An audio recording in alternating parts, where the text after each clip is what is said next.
Create a niche brand home.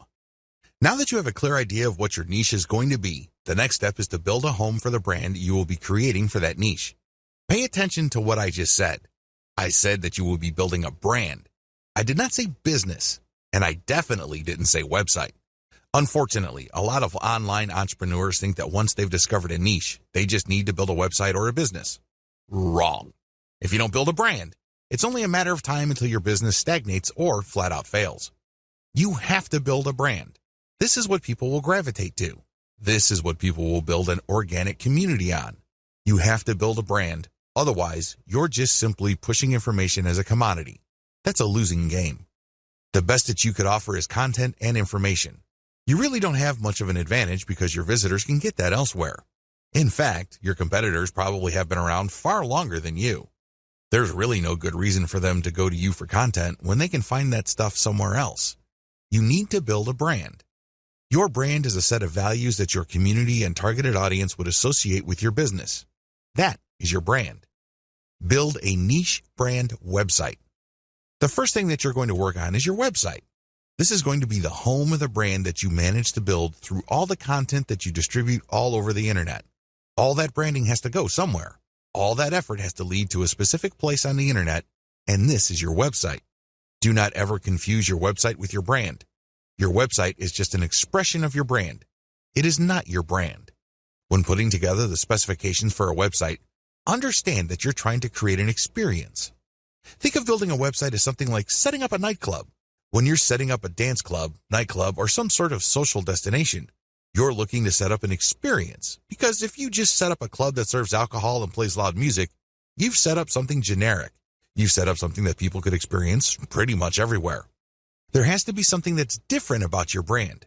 This is called your unique selling proposition. That's why you have to look at your website as a giant opportunity to communicate your unique selling proposition. What is it about your treatment of your niche that makes your brand stand out from the rest? Unfortunately, only you can answer that question. Once you have set down the design parameters of your website, again, these must be intended to create some sort of unique experience. You should then select design parameters for graphics that communicate your niche identity. You should also look at getting graphics design that highlights your brand identity. All of these flow together. Quick shortcut: reverse engineer your competitors' designs. The biggest problem with creating a niche brand home is that it's too tempting to come up with something that you think is awesome or hot. You're more than welcome to brainstorm, but let me tell you, 90% of the time, whatever you come up with will fall flat. It turns out that you don't see eye to eye with your customers. The better approach would be to study what your competitors are already doing and focus on what they have in common. The reason they have certain design elements in common is that they resonate, at some level or other, with your target audience. They would not share those common design elements if they didn't speak to your audience's needs. You use that as a preliminary starting point. This is a safe spot for you to start your niche brand home design on. Later on, you're going to customize based on the actual interaction of your audience with your website. Design your site for intentional niche branding. Now that you have a clear idea of the industry standard design in your niche, make sure that your design notes would enable your selected web developer to come up with a design that is focused on building up your brand. At the very least, it must be easy to read. People shouldn't be intimidated by large blocks of text or impossibly small fonts. Again, studying your competitors and checking out the common design elements can give you a tremendous head start. Key design hooks your site has to have. Given the tremendous amount of design variability out there, I admit it can get quite confusing. However, of all the different options available, your website must have 3 hooks that will enable you to get more traffic, more engagement, and possibly more income. Social media shareability. Make sure that your website is designed for easy sharing. This goes beyond just having Facebook share buttons all over the place. That's a given. What I'm talking about is when somebody decides to share your content. The Facebook user looking at your content would see a well-formatted and highly attractive preview of your content. This means a really nice-looking header graphic, well-formatted teaser text, and other features. This is the key to shareability on social media. You have to remember that the majority of Facebook users actually scroll through their timeline. They don't really read everything that appears on their timeline.